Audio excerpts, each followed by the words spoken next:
Welcome to crime diaries. ఈ వారం మన guest one of the young and dynamic IPS officer. పేరు స్మృతిక్ Rajanala, ASP Dantewada. ఇటీవల అబుజ్మలో జరిగిన ఎన్కౌంటర్ కి కమాండింగ్ ఆఫీసర్.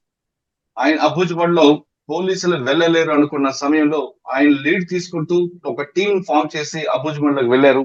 వెళ్ళిన తర్వాత ఒక భారీ ఎన్కౌంటర్ జరిగింది. దానివల్ల మావోయిస్ట్ పార్టీకి చాలా పెద్ద దెబ్బ తగిలిందని చెప్పుకోవచ్చు. చరిత్రలో లేని విధంగా మహబూజ్మలో జరిగిన ఎన్కౌంటర్ లో మావోయిస్ట్ పార్టీకి 31 మంది ప్రాణాలు కోల్పోయారు. 37 మందిని చంపడం వెనక పోలీసుల ఉద్దేశం వేరే ఉద్దేశం లేకపోయినా అక్కడ పరిస్థితి ప్రభావంతో ఎక్స్చేంజ్ ఆఫ్ ఫైర్ లో 31 మంది చనిపోయినట్లుగా బస్తర్ ఐజీ సుందర్ రాజు గారు చాలా క్లియర్ గా చెప్తారు.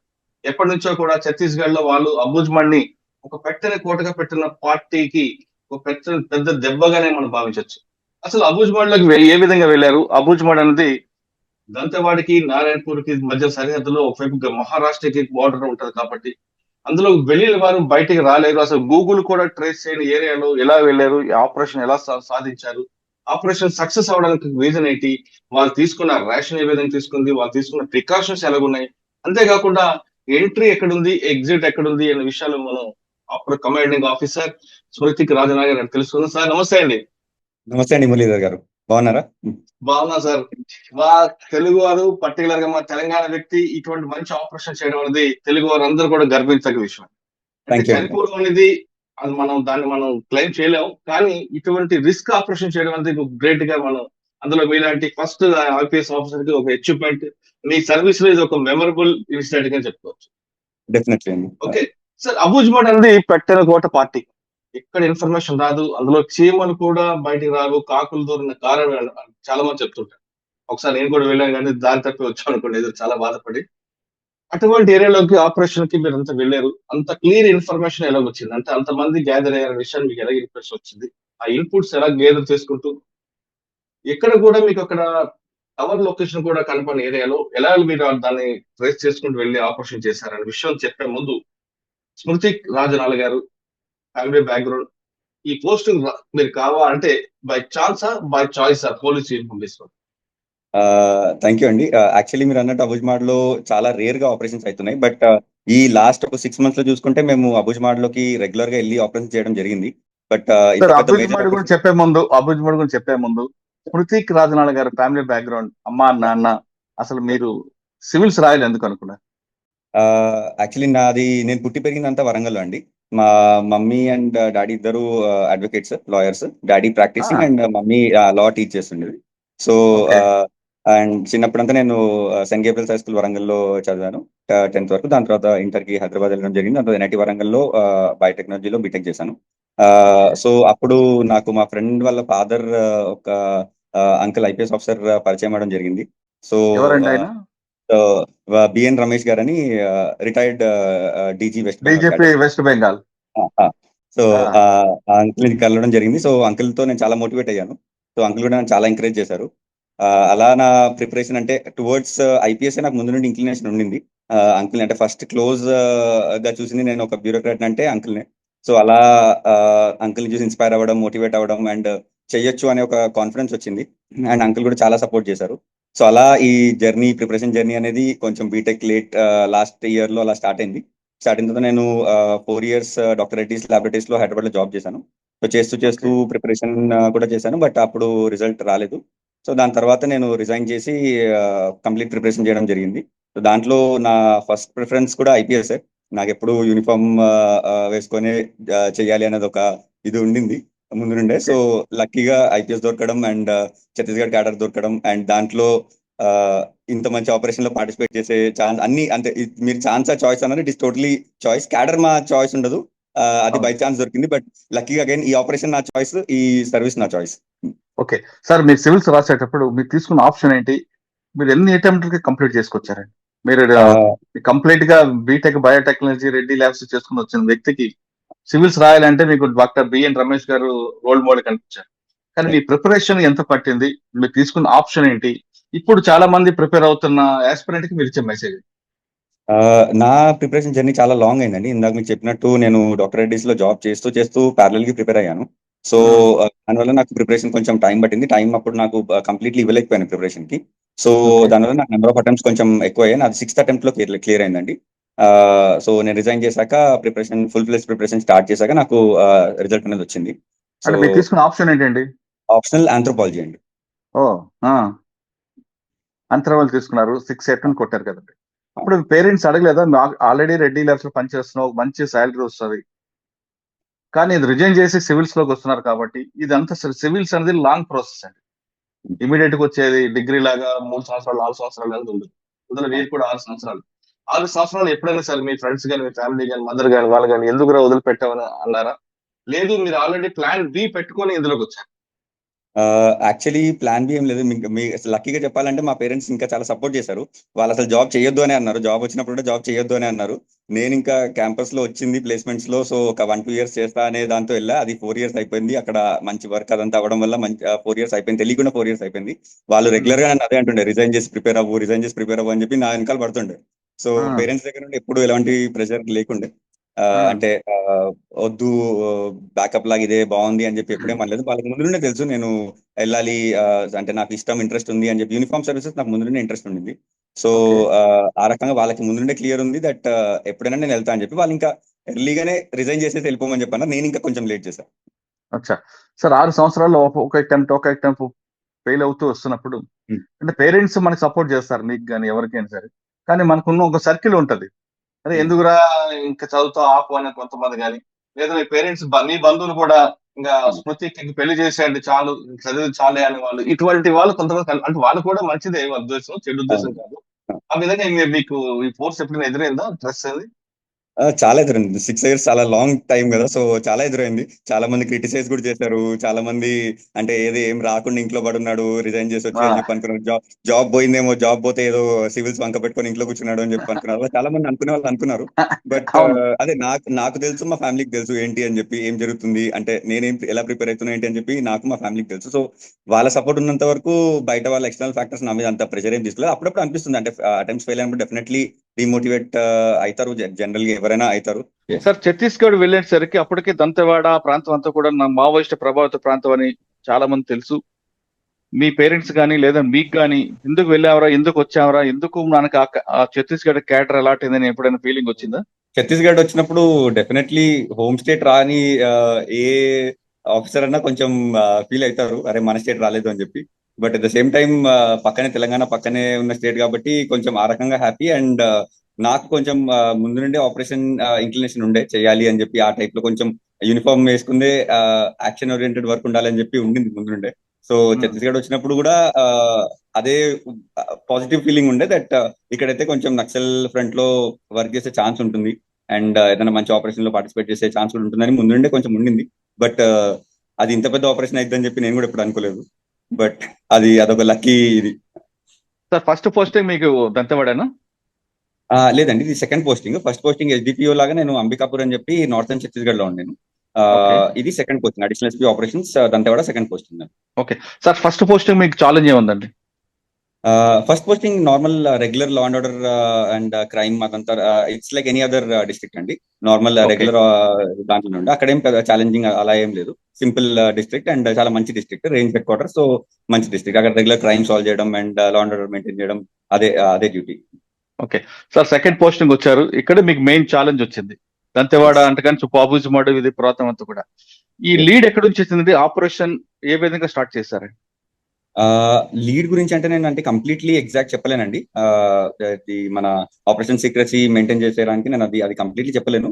బట్ జనరల్లీ మాకు హ్యూమన్ ఇంటెలిజెన్స్ కూడా వస్తుంది, అండ్ అక్కడ ఉండే లోకల్ వాళ్ళు చెప్పడం కానీ ఇన్ఫర్మేషన్, అండ్ టెక్నికల్ ఇన్పుట్స్ కూడా వస్తాయి. And at the same time మేము కొంచెం ఇంకా ఏరియల్ సర్వేలెన్స్ వాటిల్లో కూడా మాకు ఇన్ఫర్మేషన్ వస్తూ ఉంటుంది రెగ్యులర్ గా. సో మీరు అన్నట్టు అక్కడ నెట్వర్క్ ఉండడం చాలా కష్టం కాబట్టి ఆ ఏరియాలో, ఎస్పెషల్లీ అబుజ్మాడ్లో చాలా థిక్ ఫారెస్ట్ అది. సో అక్కడ ఇన్పుట్స్ కొంచెం రేర్ గానే వస్తాయి. బట్ స్టిల్ ఈ పర్టికులర్ ఆపరేషన్ లో మాకు మా స్టేట్ ఎస్ఐబి నుండి ప్రాపర్ ఇంట్ ఉండింది. సో దానికోసమే మేము చాలా రోజుల నుండి ఏరియా టార్గెట్ చేస్తున్నాం. బట్ ఇప్పుడు పర్ఫెక్ట్ ఇంటెలిజెన్స్ వచ్చిన తర్వాత మేము ఇంకా వెంటనే ఆపరేషన్ ప్లాన్ చేసేసుకొని నారాయణపూర్, మా నైబరింగ్ డిస్ట్రిక్ట్ నారాయణపూర్. సో ఈ ఏరియా ఏదైతే ఉందో ఇప్పుడు ఆపరేషన్ అయింది Dantewada and Narayanpur bordering area. So ఈ రెండు డిస్ట్రిక్ట్ ఫోర్సెస్ కంబైన్డ్ గా కలిసి ఈ ఆపరేషన్ చేయడం జరిగింది, దంతెవాడ అండ్ నారాయణపూర్, రెండు డిస్ట్రిక్ట్ కంబైన్డ్ ఫోర్స్. సార్, అక్కడ మీకు ఇంకొక problem sir, terrain problem. Yes. ఆ టెరైన్ ప్రాబ్లం ఎలా ఫేస్ చేశారండి ఇక్కడ? టెరైన్ మిగతా చాలా టెరైన్ టఫ్ వేరు, అండి. అది సో అబుజ్మా టెరైన్ యాక్చువల్లీ చాలా టఫ్ టెరైన్, అది చాలా కొండలెక్కి దిగడం అండ్ చాలా లోపలికి వెళ్తా ఉంటే మీకు ఫారెస్ట్ చాలా డెన్స్ అవుతా ఉంటుంది. సో ఆ ఛాలెంజ్ ఎప్పుడు ఉంటుంది మాకు. ఇంత ముందు కూడా నేను ఆపరేషన్స్కి వెళ్ళేవాడిని. సో ఈ ఛాలెంజ్ మాకు ఎప్పుడు ఉంటుంది, ఆ టెరైన్ ఛాలెంజెస్. ఎందుకంటే మాకు లోకల్లో అలాంటి టెరైన్ అలవాటు ఉండదు నార్మల్ రెగ్యులర్ గా ఎవరికైనా. సో వాళ్ళు నక్సలైట్స్ అంటే అదే ఏరియాలో ఉంటారు కాబట్టి వాళ్ళకి టెరైన్ మొత్తం ఐడియా ఉంటుంది. సో మనకి ఎనీ ఆపరేషన్కి వెళ్ళినా మాకు అదొక ఛాలెంజ్ ఉంటుంది, terrain challenge. But at the same time planning proper గా చేసి ఎస్పీ సార్ గారు కానీ ఐజీ సార్ గారు కానీ అందరూ ఇన్వాల్వ్ అవుతారు, డిఐజీ సార్ అందరూ ఇన్వాల్వ్ అవుతారు ప్లానింగ్ లో. అండ్ ఫీల్డ్ కమాండర్స్ ని కూడా అందరిని పిలిచి మేము ప్రాపర్ ప్లానింగ్ చేయడం జరుగుతుంది. ఎక్కడి నుంచి స్టార్ట్ చేద్దాం, ఎక్కడికి వెళ్దాం, ఎలా ఎంటర్ అవుదాం ఏంటి అని చెప్పి అలా సార్ సక్సెస్. మీరు ఏ రోజు లోపలికి ఎంటర్ అయ్యారు, వెళ్ళిన తర్వాత ఇన్ని కిలోమీటర్ వెళ్ళిన తర్వాత మీకు వాళ్ళ ఆపోజిట్ కనబడడం, ఎక్స్చేంజ్ ఆఫ్ ఫైర్ అయిందా, లేదు డైరెక్ట్ గా ఫైర్ ఓపెన్ చేశారా? లేదండి, థర్స్డే రోజు మేము లాంచ్ చేయడం జరిగింది. ఎన్ని గంటలు బయలుదేరారండి థర్స్డే నాడు? థర్స్డే రోజు అరౌండ్ మేము మధ్యాహ్నం అలా హెడ్ క్వార్టర్ నుండి స్టార్ట్ అయ్యాము. సో స్టార్ట్ అయ్యి మేము మా లాంచింగ్ సార్ పాయింట్ మీరే కి మీరే మీరే సిఓ దానికి? కంప్లీట్ కమాండింగ్ ఆఫీసర్ నేనే అక్కడ ఆన్ మీరు ఫీల్డ్. కదా, మీరు బీపీ జాకెట్లు అని వేసుకుని వెళ్ళారా? మేము జనరల్ గా బీపీ జాకెట్స్ వాడడం, ఎందుకంటే ఆ టెరైన్ కి బీపీ జాకెట్స్ వేసుకుంటే మేము ముందుకు వెళ్ళలేము. సో ప్రాక్టికల్ ఛాలెంజెస్ వల్ల బీబీ జాకెట్స్ వేసుకోం. బట్ మాకు ఆల్రెడీ హెవీ లోడ్ ఉంటుంది, మా రేషన్ గానీ అదంతా తీసుకొని వెళ్ళడం, వాటర్ కానీ అమ్యునిషన్ కానీ అవన్నీ తీసుకొని వెళ్ళడానికి మాకు ఆల్రెడీ చాలా హెవీ లోడ్ అయిపోతుంది. సో దానిపైన మేము ఇంకా బీపీ జాకెట్ వేసుకుంటే మేము జంగల్లో ముందుకు వెళ్ళలేము ఇంకా. సో అందుకే ప్రాక్టికల్ డిఫికల్టీ వేసుకోవాలి, బట్ ప్రాక్టికల్ డిఫికల్టీ వల్ల మేము అందరం ఎవరు బీపీ జాకెట్ లేకుండానే వెళ్తాం. సో ఇది కరెక్టా కదా కూడా తెలియదు, బట్ జనరల్ అయితే ఇంకా ఆపరేషన్ సక్సెస్ అవ్వాలంటే మేము ముందుకు వెళ్ళాలి అంటే బీపీ జాకెట్స్ తో అవ్వదు. సో సార్ మీరు వెళ్ళకపోవడం, అది వెళ్ళకపోవడం మీ ఆఫీసర్ యొక్క చాయిస్, కానీ సాధారణంగా అటువంటి ఆంబుష్ వెళ్ళినప్పుడు ఖచ్చితంగా బీపీ వేసుకోవాలి మస్ట్ అని చెప్తారు కదా. బీపీఎస్ కూడా మస్ట్, బట్ జనరల్లీ అదే చెప్తున్నాండి, ఈ టెరైన్ కి మేము బీపీ వేసుకుంటే కొంచెం ఫోర్స్ మొబిలిటీ తగ్గిపోద్ది. సో అందుకు చాలా రోజుల నుండి మేము ఆపరేషన్స్కి వెళ్ళినప్పుడు బీపీ జాకెట్ వేసుకోకుండానే వెళ్తున్నాం. But risky, but at the same time operation success అవ్వాలి అంటే ఇంకా ఆ రిస్క్ కొంచెం తీసుకోవడం తప్పదు. అండ్ చాయిస్ నేను ముందు నుండే ఆపరేషన్కి వెళ్తా అని చెప్పి మా ఎస్పీ సార్ గారికి తెలుసు. సో సార్ ఎప్పుడు నన్ను ఎంకరేజ్ చేస్తుంటే ఐజీ సార్కి కూడా తెలుసు దట్ నేను ఆపరేషన్కి వెళ్తా అని చెప్పి. సో సార్ కూడా ఎప్పుడు నో అనలేదు, కంప్లీట్ సపోర్ట్ ఇచ్చారు అందరూ. సో అలా నాకు లక్కీగా లోపలికి వెళ్ళడానికి ఛాన్స్ దొరికింది ఆపరేషన్ లో. సార్ గురువారం నాడు మీరు మధ్యాహ్నం బయలుదేరారు. మీరు వెళ్తున్నప్పుడు డ్రై రేషన్ తీసుకున్నారా, రేషన్ ఏం పెట్టుకెళ్ళారు? డ్రై రేషన్ జనరల్లీ పెట్టుకుంటామండి మేము. చాలా వరకు డ్రై రేషన్ ఉంటుంది. ఎన్ని రోజులు పట్టుకున్నారండి, ఎన్ని రోజుల వరకు పెట్టుకున్నారు? సో మోస్ట్లీ మేము 2 days ఆపరేషన్ ప్లాన్ చేసుకుంటే 3 days వరకు సరిపోయేంత పెట్టుకుంటాం. బట్ జనరల్లీ అది కూడా వెయిట్ ఎక్కువైపోద్దని కొంచెం తక్కువ తీసుకెళ్తాం. ఇంకా లాస్ట్ డే ఏదో రిటర్న్ వచ్చాక మ్యాగీ మీద అలా సర్వైవ్ అవ్వడం జరుగుతుంది. కొంచెం సేఫ్ ఏరియాకి వచ్చాక కొంచెం ఏదో చిన్న చిన్న మ్యాగీ చేసుకోవడం అలా, అంతే. బిస్కెట్లు, మ్యాగీలు, చిప్స్, వాటి మీద డ్రై ఫ్రూట్స్ అలానే.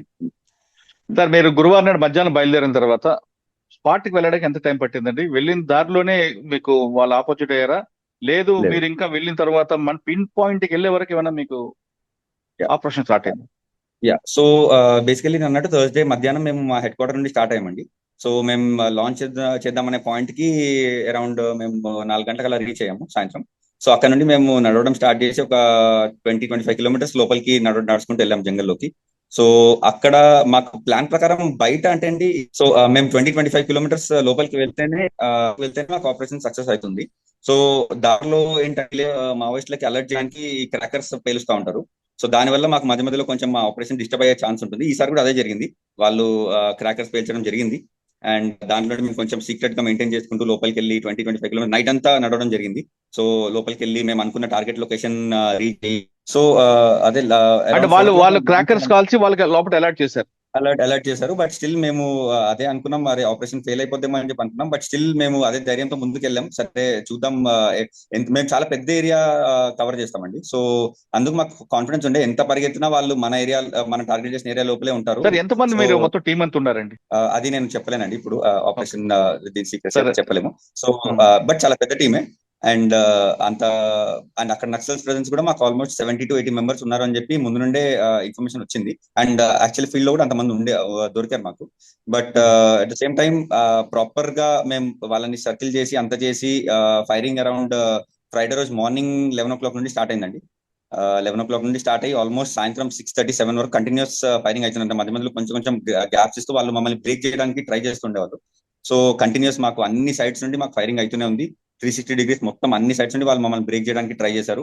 అండ్ అంటే బ్రేక్ చేసి వాళ్ళు ఎస్కేప్ అవ్వడానికి ట్రై చేశారు. బట్ మా ఫోర్స్ మొత్తం చాలా స్ట్రాంగ్ గా వాళ్ళకి కౌంటర్ ఫైర్ ఇచ్చారు. సో కౌంటర్ ఫైర్ ఇవ్వడం వల్ల వాళ్ళకి అర్థమైపోయింది ఇరుక్కుపోయాం లోపల అని చెప్పి.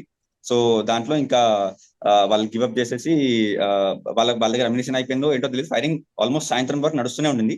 సో వాళ్ళు కౌంటర్ ఫైర్ చేసి అంత అయిపోయిన తర్వాత సర్చింగ్ లో మాకు 31 బాడీస్ అండ్ అరౌండ్ 33 వెపన్స్ దొరికాయండి. ఓకే సార్, ఆపరేషన్ లో మీరు మన ఐజీ గారు చెప్తున్నట్లుగా 18 మంది మగవారు, 13 మంది అమ్మాయిలు దొరికారు, మహిళలు అంటారు. రైట్. ఓకే, కానీ అందులో కొంతమంది ఆదివాసులు ఉన్నారు, మావోయిస్టులు కాదు అంటూ పౌర హక్కు సంఘాలు అంటున్నాయి. అదంతా బూటకు ఎన్కౌంటర్ అని చెప్తున్నారు. లేదండి, అంటే అది ప్రతిసారి వాళ్ళు చెప్పేదే. సో దాంట్లో ఈసారి ఆపరేషన్ లో అసలు ఏ డౌట్ లేదు. ఎందుకంటే company number 6 PLGA company number 6 is very strong team వాళ్ళది. మావోయిస్టులది చాలా చాలా స్ట్రాంగ్ ఫైటింగ్ టీం వీళ్ళది.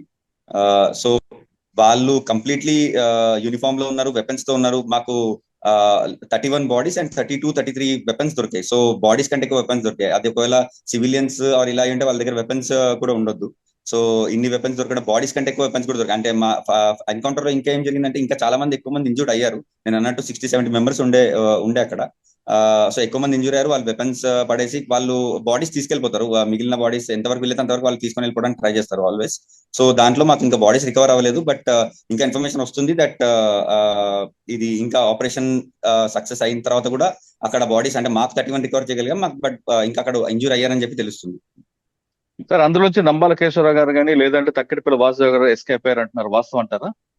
ఇంకా కంప్లీట్ ఐడెంటిఫికేషన్ అవ్వలేదండి బాడీస్ ది. సో ఇప్పుడు అయితేనే ఉంది, ఇంకా ప్రాసెస్తూనే ఉంది. సో అది అయ్యాక కంప్లీట్ ఇన్ఫర్మేషన్ ఒకటేసారి అఫీషియల్లీ రిలీజ్ చేస్తాం ఎవరెవరు ఉన్నారు ఏంటి అని చెప్పి. బట్ పెద్ద క్యారెక్టర్ ఉన్నారు. ఓకే సార్, కంప్లీట్ గా అబుజ్మండ్ నుంచి టీం మన బ్యాక్ వచ్చిందా లేదా ఇంకా లోపల సర్చింగ్ అవుతుంది? ఇప్పుడు వచ్చేసిందండి, మొత్తం వచ్చింది. ఇంకా యాక్చువల్లీ మురళీధర్ గారు నేను వెళ్ళాలి, ఎస్పీ సార్ కాల్ చేస్తున్నారు. సార్ ఒక ఫైనల్ క్వశ్చన్ దీన్ని ఇప్పుడు దీన్ని జరిగింది ఎక్స్చేంజ్ ఆఫ్ ఫైర్ అంటారా, లేదు యుద్ధం అని పిలుస్తారా? ఎక్స్చేంజ్ ఆఫ్ ఫైర్ వల్ల అయిన యుద్ధం అనే చెప్పాలి. సార్ నెక్స్ట్ మీ గోల్ ఏంటండి? అబుజ్మండ్ ఇంకా ఆపుతారా, ఇంకా ముందుకు వెళ్ళే అవకాశం ఉంది? ఇంకా ముందుకు వెళ్తున్నామండి. ఇంకా క్యాంప్స్ ఓపెన్ చేస్తున్నాము. అండ్ నెక్స్ట్ పెద్ద టార్గెట్ బెటాలియన్ టార్గెట్ చేసేది ఉంది మాకు. So that will be the last nail in the coffin లాగా ఉంటది. అది పెద్ద ఆపరేషన్ ఇంకా ప్లాన్ చేస్తున్నాం నెక్స్ట్. ఓకే సార్, దీంట్లో చర్చల ద్వారా దీనికి ఫుల్ స్టాప్ పెట్టొచ్చు అంటారా? చర్చల ద్వారా ట్రై చేస్తూనే ఉన్నామండి. సరెండర్స్ కూడా అవుతూనే ఉన్నాయి. బట్ అదే వాళ్ళు లొంగిపోతేనే బెటర్. ఈ టైంలో మాకు క్లియర్ ఇన్స్ట్రక్షన్ వచ్చింది మార్చ్ 2026 వరకు నక్సల్స్ కంప్లీట్ ఎలిమినేట్ చేసేయాలని చెప్పి. సో చర్చల వరకు వస్తే వెల్ అండ్ గుడ్, బట్ లేకపోతే ఆపరేషన్స్ తో అయినా ఎలిమినేట్ చేసేయాల్సింది. ఓకే, ఇప్పటికైనా అడవుల్లో దాక్కుని ఎవరైతే అడవుల్లో ఉన్నారో వాళ్ళందరూ కూడా బయటికి రండి, జనజీవన సంస్థలు కలవండి, వాళ్ళకి ప్రభుత్వం ద్వారా వచ్చే పథకాలను అందించడానికి మేము సిద్ధం అంటున్నారు. ఛత్తీస్గఢ్ గవర్నమెంట్ ఇప్పుడు కూడా చర్చలకు ఆహ్వానం కల్పించింది కాబట్టి ఇప్పటికైనా రండి, మాట్లాడండి. ఆదివాసీలకు కావాల్సిన అభివృద్ధి కార్యక్రమం అన్ని కూడా ప్రభుత్వం ద్వారా చేయడానికి ప్రభుత్వం కూడా రెడీగా ఉందని శృతికి చెప్తున్నారు. శృతికి చెప్తున్నట్లుగా ఇప్పటికే సెంట్రల్ గవర్నమెంట్ 2026కి ఒక టార్గెట్ ఇచ్చింది కాబట్టి అంతవరకు పార్టీకి నష్టం జరగకుండా ఉండాలంటే ఇప్పటికైనా అజ్ఞాతులు ఉన్న క్యాటర్ అంతా కూడా బయటకు వచ్చి ప్రభుత్వంతో చర్చలు జరిపి వారు అనుకున్నట్లుగా ఆదివాసీలకు కావాల్సిన మౌలిక సదుపాయాలు కల్పించడంలో వాళ్ళు కూడా కృషి చేయాల్సిన అవసరం ఎంతైనా.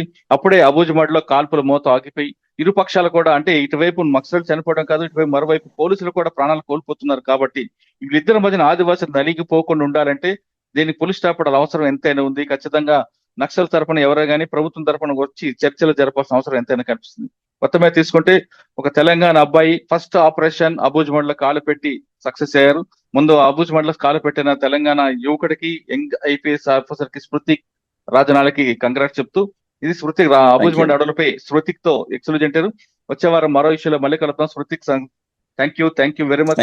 మీరు బాగా సక్సెస్ అవ్వాలంటే ఎన్కౌంటర్ చేయడమే మీరు కాదు, రూల్ ఆఫ్ లా ఇంప్లిమెంట్ చేయాలి. ప్రజలందరికీ మీరు అందుబాటులో ఉండాలి. సామాన్యుడి వైపు మీరు ఉండాలని మేము కోరుకుంటున్నాం. Thank you so much.